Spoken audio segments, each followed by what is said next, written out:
Baik, assalamualaikum warahmatullahi wabarakatuh. Ibu mohon maaf karena laptop ibu bermasalah, jadi ibu pinjam laptop temannya ibu. Ibu kembali untuk share materi ibu ya.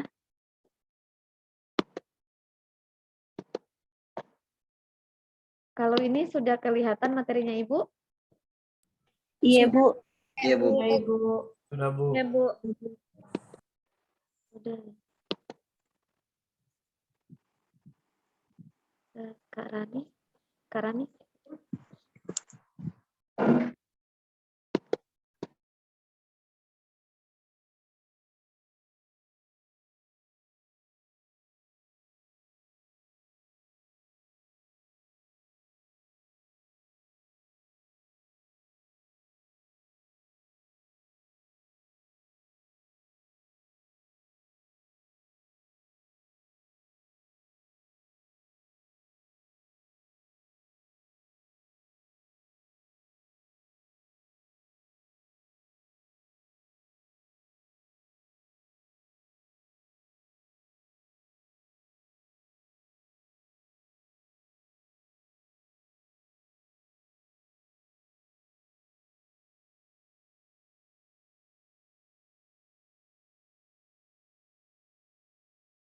Suara ibu kedengaran ya?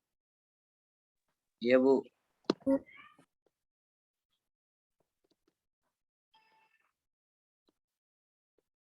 Baik, assalamualaikum warahmatullahi wabarakatuh. Adik-adik, mohon maaf karena dengan berbagai gangguan saat kita pertemuan online ini. Semoga minggu depan kalian semua sudah di Makassar ya?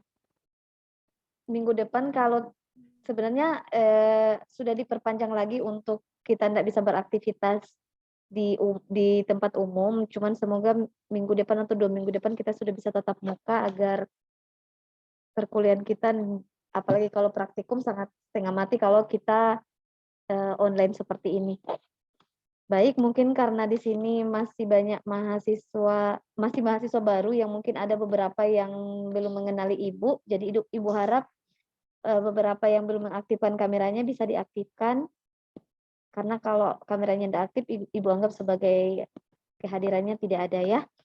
Jadi ibu mungkin memperkenalkan diri dulu. Jadi nama ibu itu Yaumil Fahmi Tanjung Bulu, biasa dipanggil dengan Ibu Yaumil atau Ibu Evi. Nanti kalau kalian mau menghubungi ibu untuk pengiriman surat dan lain surat maksudnya kayak tugas ke email, itu kalian bisa ke email ibu yang ini. Jadi kalian bisa simpan saja. Jadi pada saat ibu minta untuk mengirim surat, tidak lagi bilang bertanya ibu yang mana, email tak, dan lain-lain. Jadi kalian bisa screenshot saja atau menyimpan alamat email ibu ini. Kemudian nomor HP ibu bisa kalian lihat di sini. Jadi ibu sudah cantumkan, kalian nanti bisa catat saja. Jadi untuk jenjang pendidikannya ibu mungkin perkenalkan diri dulu supaya tak kenal maka tak sayang. Jadi ibu perkenalkan dulu sebelum kita masuk pada materi inti. Jadi ibu berawal dari pendidikan diploma 3 di tahun 2008, itu mengambil jurusan sama kayak kalian, Medika Laboratori Teknologi di Poltekkes Kemenkes Makassar. Kemudian di tahun 2011 ibu melanjutkan pendidikan D4 sama di jurusan Medika Laboratori Teknologi di Poltekkes Kemenkes Makassar juga. Kemudian di tahun 2015 ibu melanjutkan magister atau S2 di Fakultas Kedokteran, ambil peminatan konsentrasi clinical chemistry atau kimia klinik atau biasa dikenal dengan patologi klinik di Universitas Hasanuddin. Nah, untuk work experience atau riwayat pekerjaan ibu, itu ibu sebelumnya pernah menjadi koordinator laboratorium di Rumah Sakit Angkatan Udara Republik Indonesia, kemudian pernah jadi supervisor di Laboratorium Klinik Parahita di tahun 2012, kemudian ibu menjadi kepala laboratorium di Laboratorium Patologi Klinik di Rumah Sakit Unhas Makassar, dan saat ini ibu menjadi dosen pegawai negeri sipil di Poltekkes Kemenkes Makassar dari tahun 2018 sampai sekarang. Jadi background pekerjaan ibu sebelumnya itu lebih banyak di rumah sakit. Nanti pada saat selesai S2 baru ibu beralih ke akademisi atau dosen. Ibu coba izin kasih pakai tinta supaya lebih jelas. Oke. Mungkin perkenalan Ibu sudah jelas. Kita lanjut. Nah, karena pandemi COVID-19 ini, jadi segala perkuliahan kita nanti akan kita lalui melalui daring, nanti akan dilihat apa sampai kapan. Cuman Ibu berharap untuk praktikum kita sebaiknya tatap muka. Karena kalau anatomi fisiologi kita perkuliahannya daring, pasti kalian hanya menghayal untuk membayangkan bagaimana proses nanti anatomi fisiologi untuk praktikum. Nah, di sini yang Ibu harus jelaskan di kontrak kuliah ini, jadi dosen sebelum kita memulai perkuliahan, kita harus menyampaikan ke mahasiswa kontrak kuliah kita seperti apa, mekanisme pembelajaran kita seperti apa, RPS atau rancangan pembelajaran kita itu seperti apa, materi yang akan diajarkan itu seperti apa. Jadi kalian nantinya sudah tahu atau sudah belajar terlebih dahulu, oh kira-kira minggu depan pertemuan saya tentang ini, jadi kalian sudah bisa searching ataupun belajar terkait materi itu.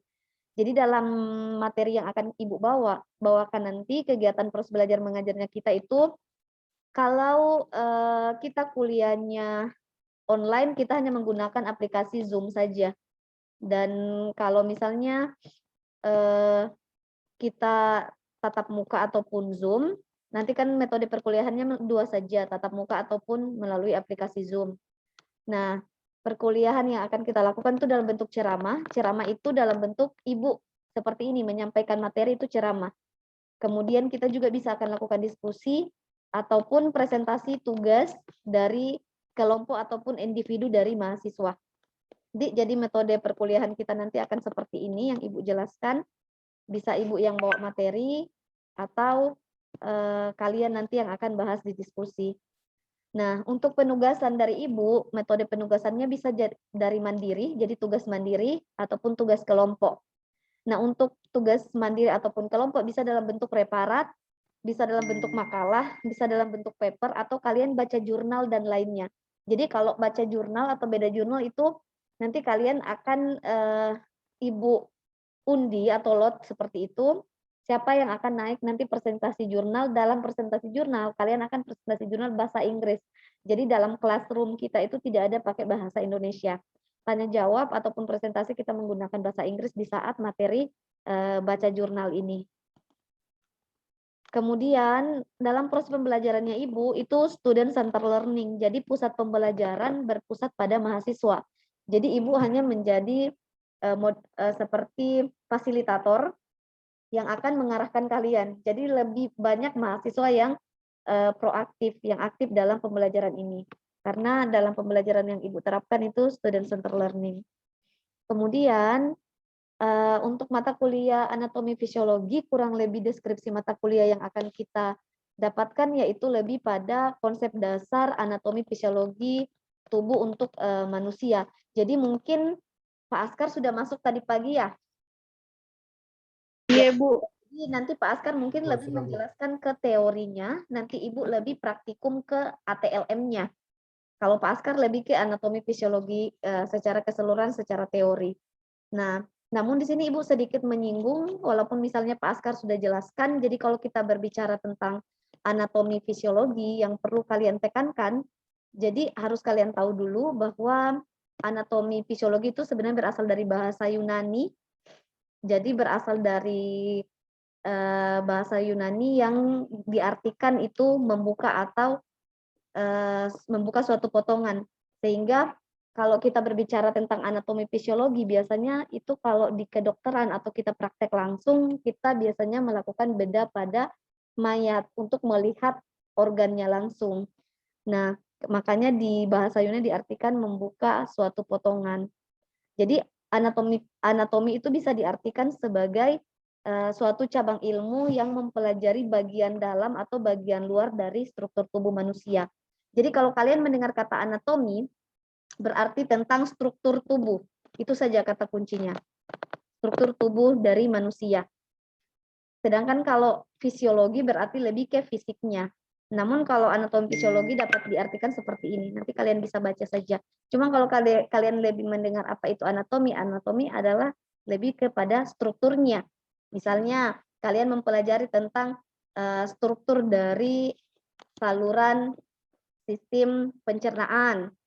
Misalnya pada bagian usus, sistem pencernaan bagian atas mulai dari misalnya mulut, masuk ke saluran cerna bagian atas ada lambung, kemudian saluran cerna bagian bawah ada usus besar, usus halus, seterusnya sampai di anus. Kemudian mempelajari tentang bagaimana struktur tubuh atau anatomi sistem urinalisis. Nah, mulai belajar tentang bagaimana ginjal, kemudian ada di sini nanti mungkin Pak Askar lebih menjelaskan di sini, saya nanti ke teorinya, langsung ke struktur manusianya. Langsung kalau kita belajar tentang sistem urinari, kita pasti akan belajar tentang ginjal, kemudian tentang ureter, kemudian tentang buli-buli atau kantung kemih, kemudian uretra, kemudian alat kelamin. Kita juga akan belajar tentang semua sistem anatomi tubuh manusia. Nah, ini yang Ibu jelaskan. Sedangkan kalau kita berbicara tentang anatomi, itu kan dari dua bahasa. Bisa diartikan dari bahasa Yunani ataupun bahasa Latin. Kalau bahasa Latin itu dari kata ana yang artinya bagian, dan tomi yang artinya irisan atau potongan. Sehingga anatomi fisiologi itu dapat dimaknai sebagai ilmu yang mempelajari tentang bentuk dan susunan tubuh secara keseluruhan dan hubungannya dari alat tubuh itu sendiri. Jadi seperti ini, seharusnya itu kalau kita di Fakultas Kedokteran, kalau kalian lanjut pendidikan lagi sampai ke S2, itu kita langsung melakukan mengiris atau melakukan bedah pada mayat yang telah diawetkan seperti ini. Cuman karena kita online ataupun di kampus, jadi kita lebih ke manikinnya, lebih ke melihat manikinnya saja, tidak lagi melihat langsung mayat yang diawetkan seperti ini. Seperti itu. Sedangkan kalau kita berbicara terkait fisiologi, jadi kalau kita berbicara tentang fisiologi, fisiologi itu berasal dari bahasa Yunani, yang lebih mengartikan pada fungsi utamanya. Jadi seperti itu.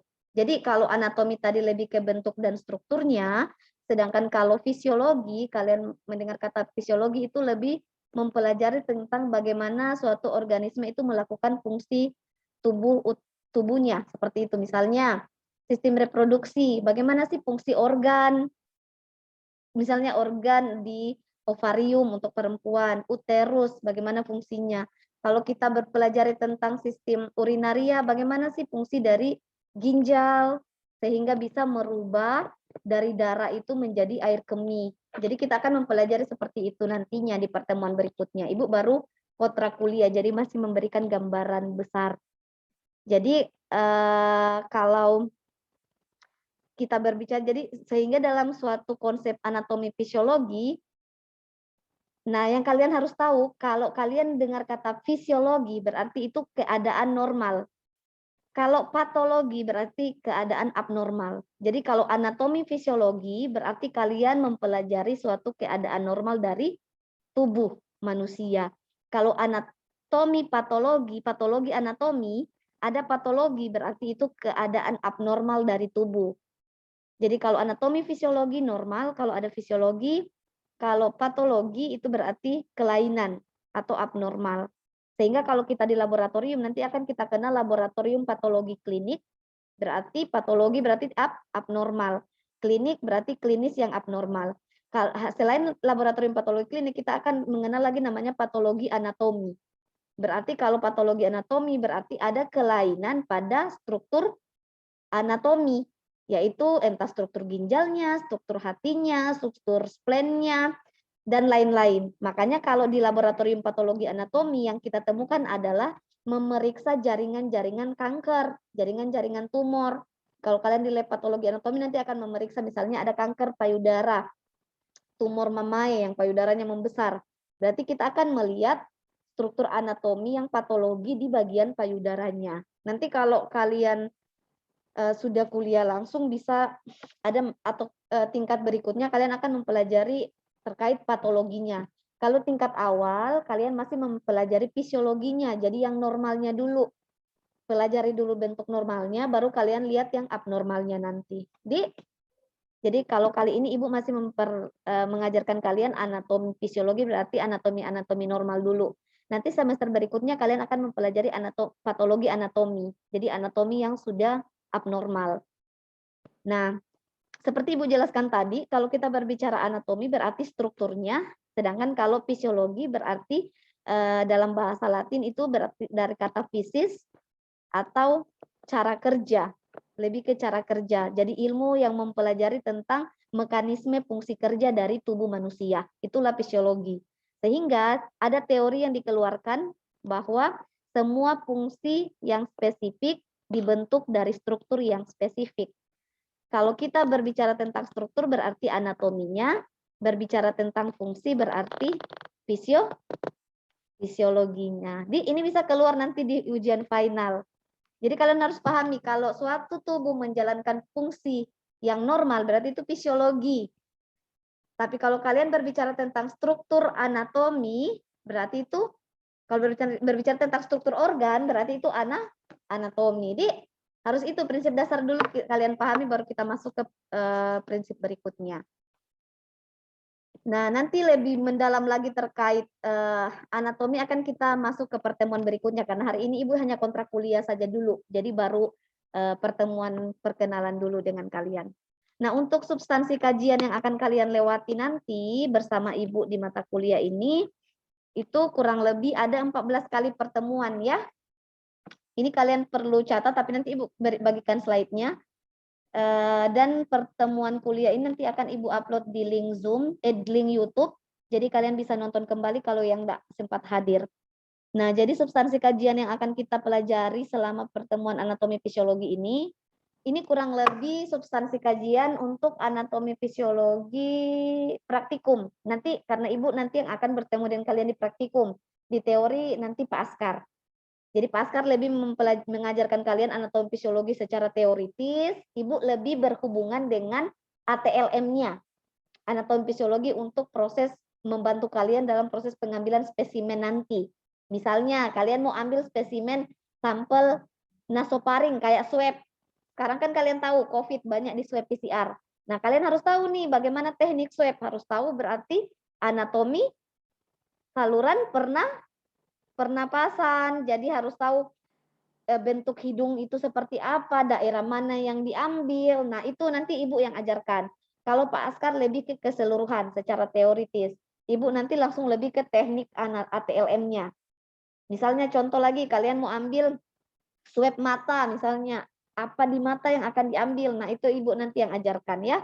Nah, untuk substansi teori, praktikum, mohon maaf, yang akan kita bahas pertama anatomi fisiologi dalam praktik teknologi laboratorium medis. Ini nanti Ibu akan jelaskan di minggu depan, karena hari ini kita baru kontrak kuliah dulu. Kira-kira apa-apa yang kita harus sepakati antara dosen dan mahasiswa.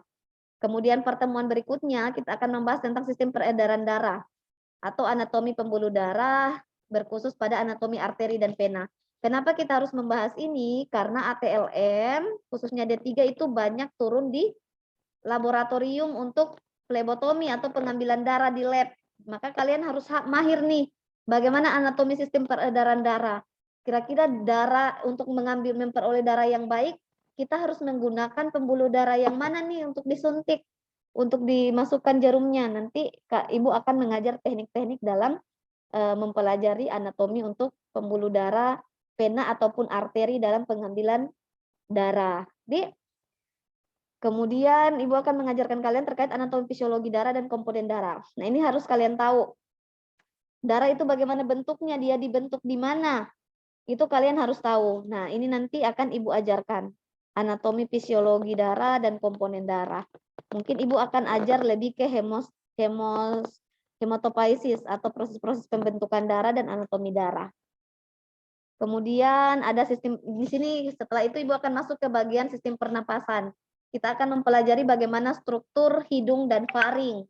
Pada saat pengambilan swab, kira-kira struktur hidung dan faring itu seperti apa kalau kita melakukan pengambilan swab. Kemudian kita akan belajar juga terkait sistem pernapasan anatomi fisiologi untuk paru-paru. Kita masuk ke paru-parunya di bronkus, bronkiolus, dan alveoli. Kita pelajari ini kenapa? Karena di laboratorium juga kita memerlukan spesimen sampel sputum. untuk mengambil sampel sputum. Nah, untuk mengambil sampel sputum kita harus tahu nih struktur paru-paru itu seperti apa. Jadi bisa lebih paham.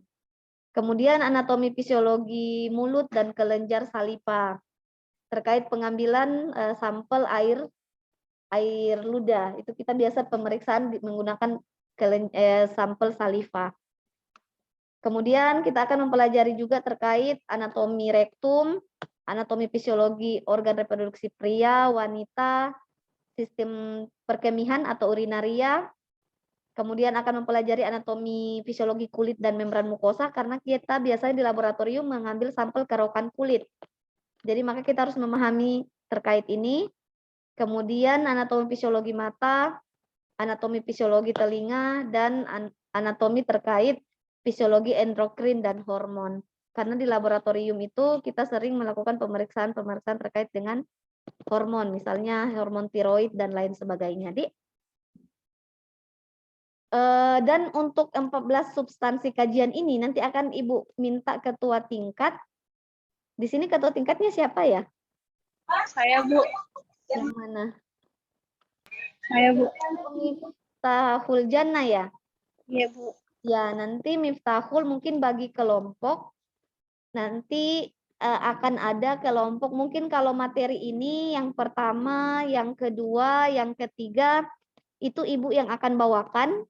Nanti Miftah bagi kelompok terkait yang membawa sistem pernapasan, kelompok 2 sistem pernapasan juga membahas tentang bronkus, sistem yang ini sampai pada endokrin.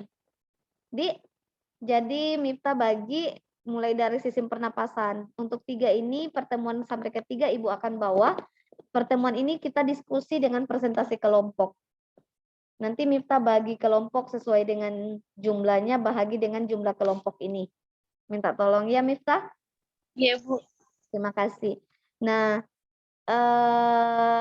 ini yang Ibu katakan bahwa kita lebih mempelajari tentang anatomi fisiologi yang berhubungan dengan teknik pengambilan spesimen di laboratorium. Jadi mulai dari spesimen cairan tubuh, misalnya darah dan lain-lain, spesimen sputum, spesimen swab, kerokan kulit, sampel feses. Jadi kalau berhubungan dengan sampel feses berarti kita mempelajari tentang, coba, tentang apa? Ibu tanya Nurul Mutmainah, kalau kita mau ambil sampel feses nih, apa feses Mutmainah?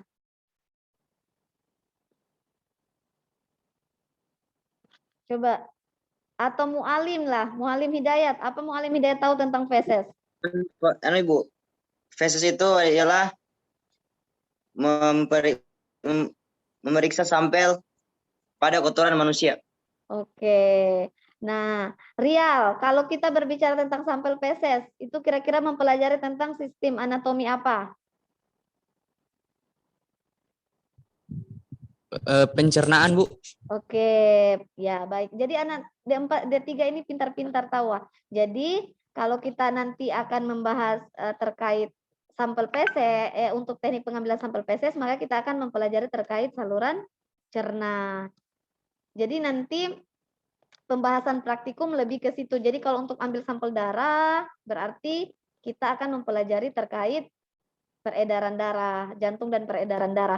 Cairan tubuh yang lain, misalnya cairan pleura, cairan paru-paru, berarti kita mempelajari tentang bronkus, sistem bronkus. Kemudian ada cairan asites, cairan perut, maka kita mempelajari tentang saluran cerna dan lain-lain. Jadi proses kita mempelajari anatomi fisiologi adalah untuk teknik pengambilan spesimen nantinya. Oke, di sini Ibu sedikit kasih pengantar saja untuk kalian. Jadi nanti yang akan kalian bahas misalnya untuk mempelajari anatomi fisiologi mulut, saluran mulut, misalnya berarti kalian pelajari untuk swab orofaring. Orofaring itu di belakang sini, maka kalian harus tahu struktur mulut, ada lidah dan lain-lain. Kemudian kalian akan mempelajari juga terkait pengambilan cairan spesimen vagina di alat reproduksi perempuan. Jadi untuk mengambil cairan spesimen vagina, kalian harus memahami nih anatominya, bagaimana caranya memasukkan ini, anatomi apa yang ada di sini, di bagian anatomi apa kita memasukkan alat, dan lain-lain untuk membuat namanya preparat. Jadi ini tujuannya kita akan membahas. Nanti akan Ibu bahas lebih rinci pada pertemuan minggu depan. Ini kita baru pertemuan awal. Begitu juga dengan swab hidung. Maka kita harus memahami terkait anatomi saluran napas, terkhusus pada saluran untuk anatomi hidung sampai pada anatomi faring untuk swab nasofaring. Nah, ini akan kita bahas di pertemuan minggu depan. Kemudian kita juga harus mempelajari anatomi terkait saluran cerna, khususnya pada bagian rektum. Karena di laboratorium kita akan melakukan swab rektum pada beberapa pasien tertentu untuk mengetahui kalau dia menderita kanker rektum dan lain-lain. Nah, kemudian kita juga melakukan swab penis. Maka kita harus memahami organ reproduksi pria. Karena kita biasa di lab melakukan swab pada penis laki-laki. Misalnya akan melakukan pemeriksaan terkait untuk melihat preparat pada penyakit stilis atau gonorrhea dan lain-lain, treponema pallidum. Jadi kita harus mengambil swab dari sampel penis. Nanti akan kita bahas lebih jelasnya, ini baru pengantar awal. Kemudian kita juga akan melakukan beberapa swab mata. Maka kita harus mengetahui struktur dari anatomi organ mata ini. Di bagian apa yang harus diswab di mata, itu kalian harus pahami lokasi-lokasi apanya. Begitu juga dengan bagian kulit. Ibu lanjut. Mohon maaf, tunggu sebentar ya.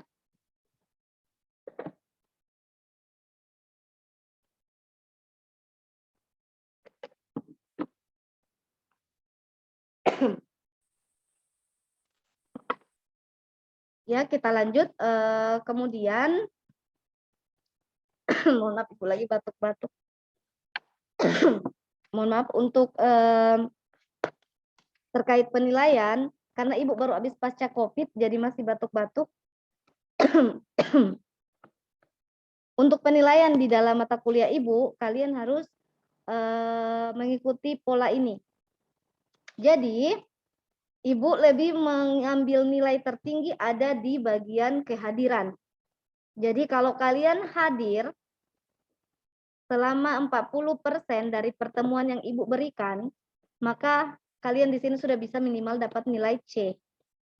Di 40% Ibu ambil penilaian di kehadiran. Tiap dosen beda-beda, tapi ini kalau Ibu penilaian 40% dari kehadiran, kemudian untuk penugasan Ibu ambil poin 15%. Jadi kalau kalian sudah mengerjakan tugas, kemudian hadir 100%, kemudian mengumpulkan tugas 100%, kalian sudah bisa dapat nilai B ataupun C di mata kuliah Ibu. Ini kita baru bahas kontrak kuliah, jadi kalian harus memahami ini.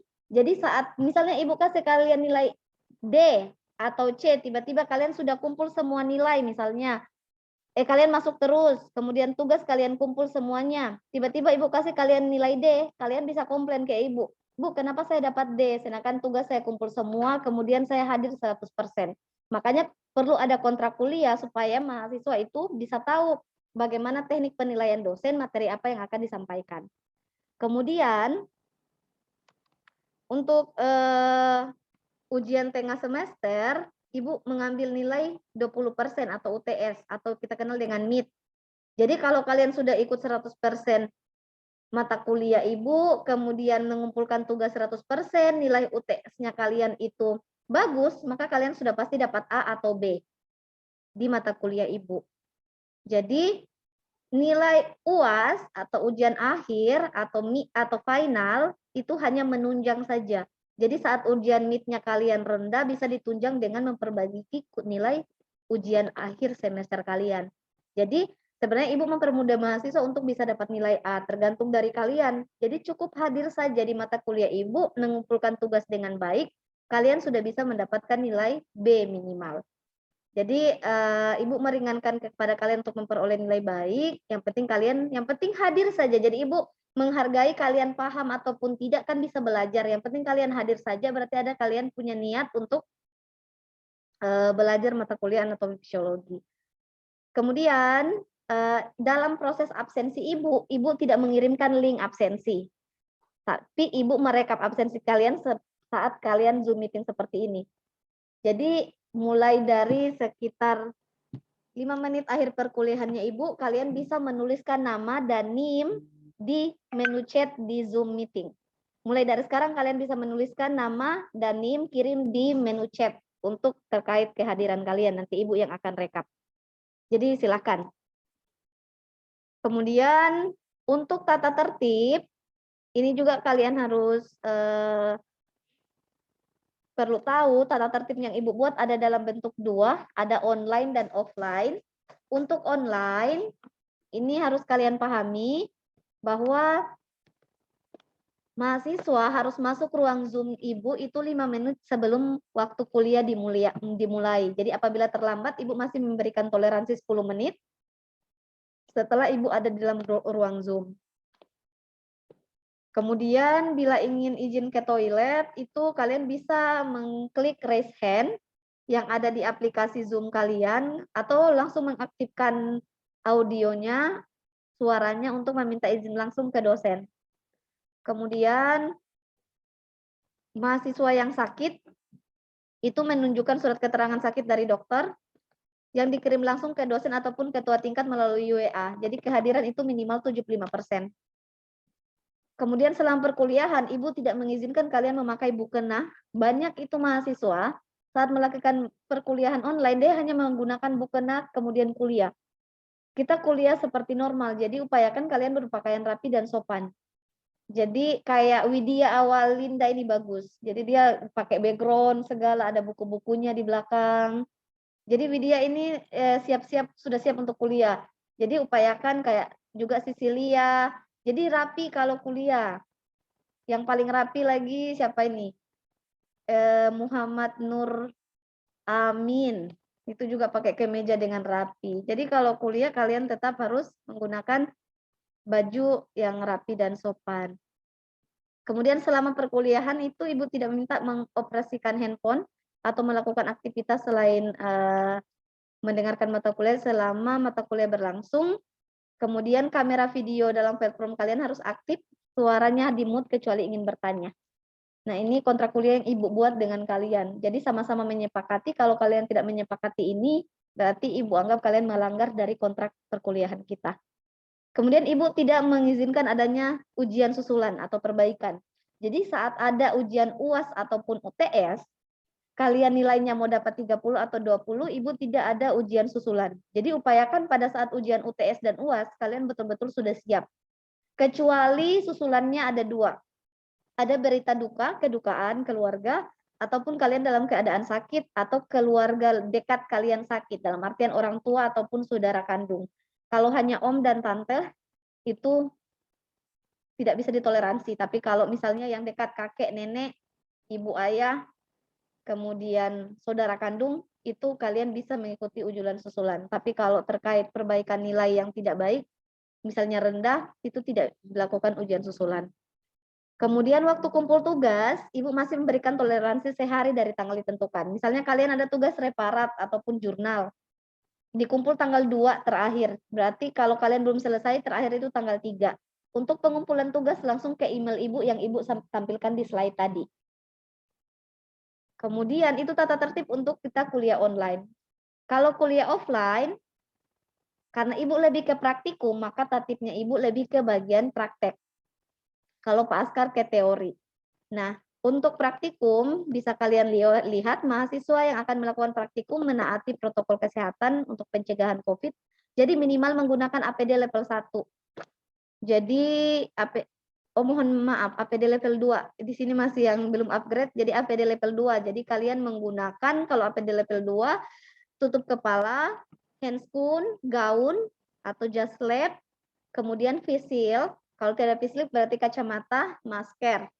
Kemudian itu untuk APD level 2. Kemudian menaati SOP praktikum selama pandemi. Kemudian mahasiswa yang mahasiswa itu hadir paling lambat 15 menit sebelum waktu praktikum dimulai. Apabila terlambat, toleransi 5 menit setelah dosen memulai perkuliahan. Bila praktikum langsung offline, kalian ingin ke toilet bisa langsung mengangkat tangan dan minta izin ke dosen. Kemudian mahasiswa yang sakit sama kayak tadi, Harus ada surat keterangan sakit dari dokter atau minimal kehadiran itu 75%. Sama berpenampilan sopan, menggunakan seragam sesuai aturan dan alat pelindung diri, tidak menggunakan sandal, tidak mengoperasikan handphone selama mata kuliah berlangsung. Kemudian ibu juga tidak ada ujian susulan. Kemudian waktu kumpul tugas toleransi sehari setelah selesai tanggal ditentukan. Kemudian tambahan kalau kita offline, pembagian kelompok dan peralatan untuk kalian praktikum itu disediakan sebelum praktikum itu dimulai. Jadi kalian tiap kelompok nanti ada PJ ketua kelompoknya nanti akan menyiapkan alat dan bahan yang akan digunakan. Nah, satu lagi, kalau kita praktikum offline, maka kalian ada namanya laporan sementara. Jadi setelah praktikum ada laporan sementara yang dibuat.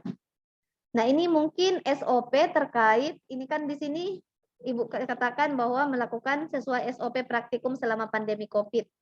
Nah, SOP praktikum selama pandemi COVID, itu sudah diatur di Poltekkes Kemenkes Makassar seperti ini. Jadi mahasiswa datang, setelah datang mengambil posisi di ruang praktikum, kemudian setelah itu mahasiswa menuju ke tempat cuci tangan secara bergantian. Setelah mencuci tangan, 7 langkah mencuci tangan, mahasiswa menuju loker yang ada untuk mengambil kebutuhan. Setelah itu dosen akan melakukan scan suhu. Setelah itu kalian akan masuk ke dalam ruangan, misalnya ruangan anatomi. Kemudian setelah itu melakukan praktikum sesuai jaga jarak. Kalau selesai praktikum, kalian kembali ke loker mengambil barang, kemudian cuci tangan dan mahasiswa pulang. Jadi harus mengikuti alur SOP selama pandemi COVID-19. Mungkin ini kontrak kuliah kita pada hari ini. Cuman Ibu pesan ke kalian bahwa dalam perkuliahan itu menimba ilmu lah sebanyak mungkin. Karena nanti ke depannya kalian akan mendapatkan mata kuliah yang akan berhubungan dengan anatomi fisiologi ini. Sangat berhubungan. Jadi pada semester awal itu kalian kalau bisa sudah memahami dan mempelajari sehingga pada materi plebotomi nanti di semester berikutnya itu kalian sudah tahu cara plebotomi karena sudah mempelajari anatomi fisiologinya. Jadi pada saat karena mata kuliah ini saling berkaitan di semester berikutnya. Dan pesan Ibu untuk kalian, your future is determined by what you start today. Jadi masa depanmu ditentukan oleh apa yang kalian mulai hari ini. Jadi untuk menjadi seorang mahasiswa yang sukses atau orang yang sukses, maka dipersiapkan mulai hari ini. Apa yang kalian kerjakan hari ini akan kalian tuai di berikutnya. Jadi your future is determined by what you start today. Masa depanmu ditentukan oleh apa yang akan kalian mulai hari ini. Jadi jadilah mahasiswa yang rajin, yang tekun, bawalah nama Poltekkes dengan baik. Jadi jangan hanya main Instagram atau bermalas-malasan. Mungkin ini kontrak kuliah dari Ibu yang Ibu bisa share ke kalian. Namun sebelum Ibu tutup, ini kan namanya kontrak kuliah. Jadi bukan hanya kesepakatan dari dosen saja, tapi harus ada kesepakatan dari mahasiswa. Apa kalian menerima nih kontrak kuliah yang Ibu tawarkan sebelum kita mulai perkuliahan? Jadi ceritanya Ibu kasih kalian kontrak nih. Ibu maunya seperti ini nih perkuliahan kita. Mulainya jam begini, masuk 15 menit di ruang Zoom sebelum Ibu masuk. Kalau kalian belum terlambat masuk, toleransinya 5 menit. Misalnya Widya bilang, Bu, bisakah toleransinya jadi 10 menit? Atau apa, itu kan Ibu share ke kalian. Jadi tidak ada dusta di antara dosen dan mahasiswa. Jadi perkuliahan yang baik adalah ada kesepakatan antara dosen dan mahasiswa. Di saat kalian melanggar kontrak kuliah ini, berarti kalian tidak sepakat dengan pertemuan kita hari ini. Makanya sebelum Ibu mengajarkan kalian anatomi fisiologi, Ibu mau kontrak kuliah dulu. Supaya mahasiswa itu paham, tahu apa kira-kira yang akan kalian dapatkan saat mata kuliahnya Ibu. Tadi kan kalian sudah tahu substansi materinya Ibu apa-apa saja, 14 kali pertemuan. Kemudian penilaiannya Ibu itu seperti itu, 40% kehadiran. Kemudian Ibu punya tata tertib tertentu, tugas toleransinya 1 hari, tidak bisa memakai sandal, tidak bisa mengoperasikan HP. Jadi misalnya kalian mau menyangga nih, Bu, saya mau operasikan HP misalnya, tapi foto-foto hasil reaksi, apa bisa tidak? Seperti itu. Jadi Ibu buka diskusi, ada yang kalian mau tanyakan terkait kontrak kuliah, silakan. Ini Fiona ini sangat menyimak ya. Fiona kayaknya sangat menyimak. Ya Fiona, siapa tahu ada yang mau ditanyakan. Silakan. Kalau ada yang mau ditanyakan terkait kontrak kuliahnya kita sebelum kita perkuliahan minggu depan, Ibu buka pertemuan. Silakan.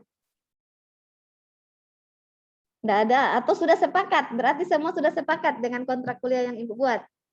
Jadi tidak boleh melanggar. Jadi kalau ada yang terlambat 5 menit, tidak bisa lagi masuk ya. Karena kan sudah sepakat semuanya. Oke, jadi kalian sudah deal. Muhammad Akmal, tidak ada yang ditanyakan. Kalian sudah deal. Oke, jadi kontrak kuliahnya sudah sepakat semua? Atau ada yang mau ditanyakan? Jadi sebelum Ibu dealkan kontrak kuliah itu kalau sudah deal, sudah tidak bisa kalian rubah. Jadi sudah sesuai tatip yang Ibu bagikan tadi. Mungkin Ibu share ulang supaya kalian bisa baca lagi. Siapa tahu lupa kontrak kuliahnya. Saya, Bu. Oh ya, silakan. Siapa? Baik, Perkenalkan nama karena Ibu belum kenal-kenal namanya kalian, sayang. Iya, Bu. Assalamualaikum warahmatullahi wabarakatuh. Waalaikumsalam warahmatullahi wabarakatuh. Perkenalkan, Bu, nama saya Miftahul Jannah. Iya. Saya mau bertanya, Bu, bagaimana jika sementara dalam proses pembelajaran, tetapi jaringan kurang mendukung dan sehingga membuat Zoom itu keluar masuk, Bu. Dan bagaimana jika sudah keluar kemudian kita ingin bergabung kembali, tetapi sudah melewati batas waktu yang ditentukan tadi, Bu. Terima kasih. Oke,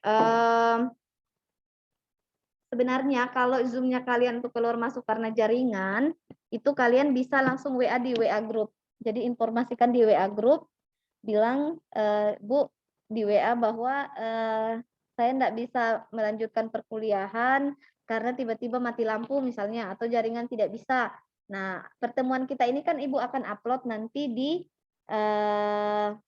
YouTube, insya Allah. Jadi kalian yang tidak hadir misalnya hari ini, bisa melihat kembali pertemuan pembelajaran kita di via online di YouTube-nya Ibu.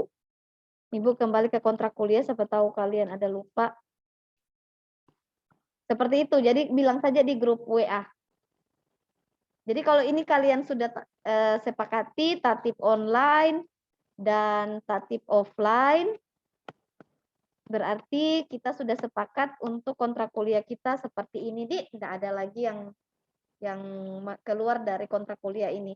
Nanti slide kontrak kuliah ini akan Ibu bagi di grup, jadi kalian bisa kembali baca kalau tidak ada lagi ditanyakan. Oke, tidak ada lagi yang ingin ditanyakan. Jadi mulai minggu depan itu kita sudah kuliah yang betul-betul materi. Hari ini kita baru kontrak kuliah saja. Jadi baru perkenalan. Nah, Ibu mungkin supaya Ibu kenal kalian yang tidak hadir hari ini yang bergabung kan cuma 47 orang. Normalnya kalian berapa orang ya? Kalau hadir semua? 49 orang, Bu. Berarti ada 46 karena sama Ibu berarti ada 3 orang yang tidak hadir ya. Nanti Miftah ketua tingkat bisa laporkan ke Ibu siapa yang tidak hadir sambil Ibu sesuaikan dengan rekap absensi hari ini. Iya, siap, Bu. Ya, nanti Ibu kirimkan format absensi Excel-nya. Nanti ditulis siapa yang tidak hadir hari ini 3 orang. Oke, selamat belajar sesuai dengan substansi kajian yang Ibu bagikan tadi. Ada 14 pertemuan.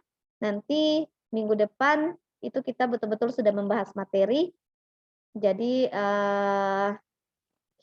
persiapkan memang baca-baca memang terkait materi yang Ibu bagikan tadi. Kira-kira membahas tentang apa kalau kita belajar anatomi peredaran darah dan lain-lain. Oke, kalau tidak ada yang ditanyakan, terima kasih semuanya. Mungkin Ibu tahu dulu kalau kalian ini yang dari luar Makassar atau sudah ada di Makassar semua ya? Masih ada yang di luar, Bu. Oh iya, berarti kalau begitu pertemuan minggu depan kita kalau memang masih di luar, karena kayaknya akan diperpanjang nih PSBB-nya sampai tanggal 20. Jadi takutnya kalian sudah datang di Makassar diperpanjang lagi. Karena belum bisa lagi di kampus, Ibu dengar. Diperpanjang sampai tanggal 20. Jadi mungkin kalau memang masih diperpanjang kita online saja dulu, karena daripada kita tunda-tunda, jadi kita ketemu online saja. Nanti Ibu harap minggu depan kalian lebih interaktif lagi. Belajar membaca, jangan malu-malu bertanya. Karena mumpung kalian bisa mengambil ilmu sebanyak-banyaknya di mata kuliah ini, Dik, harus banyak bertanya. Yang di luar daerah kira-kira asal dari mana, Ibu, supaya Ibu kenal nih mahasiswa D3. Sulawesi Tengah, Bu. Oh, Akmal dari Sulawesi Tengah. Ibu juga dari Sulawesi Tengah, Akmal. Dari Lukbanggai, Ibu. Kemudian siapa lagi? Yang dari Bu, Sulawesi Tengah. Mualim. Oh, banyak orang Sulawesi Tengah. Siapa lagi? Saya juga, Ibu. Oh iya, Rial juga dari Sulawesi Tengah, dari Lukbanggai ya, Rial. Kemudian yang lain dari dalam Makassar ya? Saya juga Ibu dari Sulawesi Tengah. Ibu dari Sulawesi Tengah. Oh, Dari iya. Toraja, Bu. Oke, nanti kalau supaya Ibu kenal orangnya. Jadi kalau ketemu nanti tatap muka Ibu bisa tahu, oh, ini mahasiswanya Ibu. Kalau Jessica itu dari mana, Jessica? Jessica dari tadi Henning. Jessica Dari Papua, Ibu. Oh, Jessica dari Papua, jauh sekali. Jadi sekarang Jessica di Papua? Sudah ke Makassar, Ibu. Oh iya. Oke. Jadi nanti Ibu harap pertemuan minggu depan kita lebih interaktif lagi, Di, karena sudah materi yang disampaikan. Hari ini baru kontrak kuliah. Jadi kita sepakati bersama bahwa kontrak kuliah yang Ibu sampaikan tadi deal, jadi harus sama-sama sepakat tidak boleh melanggar aturan kontrak kuliah yang telah kita sepakati bersama, Di. Terima kasih adik-adik, terima kasih atas waktunya. Ibu mohon maaf karena terlambat masuk, karena Ibu tadi penelitian, makasih karena telah memahami, karena dosen itu tugasnya bukan hanya mengajar saja, tapi penelitian, pengabdian masyarakat, dan pembelajaran. Jadi kalau kalian dapat dosen yang berhalangan masuk, pindah jadwal berikutnya harus kalian pahami, karena dosen juga melakukan penelitian. Tapi kami berupaya akan memberikan pembelajaran sebaik mungkin pada kalian. Makasih adik-adik, sehat selalu, jaga kesehatan, jaga protokol kesehatan, pakai masker. Jadilah contoh mahasiswa yang baik, apalagi mahasiswa kesehatan, jangan berfoto di media massa yang buka-buka masker, Di, karena kalian sekarang sudah menjadi mahasiswa Poltekkes, apalagi mahasiswa kesehatan harus mencerminkan bahwa kalian adalah calon tenaga kesehatan. Jadi, kalau bisa mengedukasi masyarakat dengan baik. Terima kasih adik-adik, sehat selalu.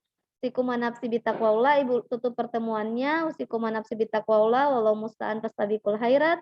Assalamualaikum warahmatullahi wabarakatuh. Terima kasih. Waalaikumsalam warahmatullahi wabarakatuh. Terima kasih, Bu. Terima kasih, Ibu.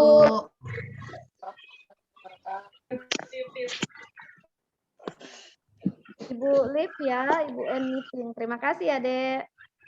Bu. Terima kasih, Bu.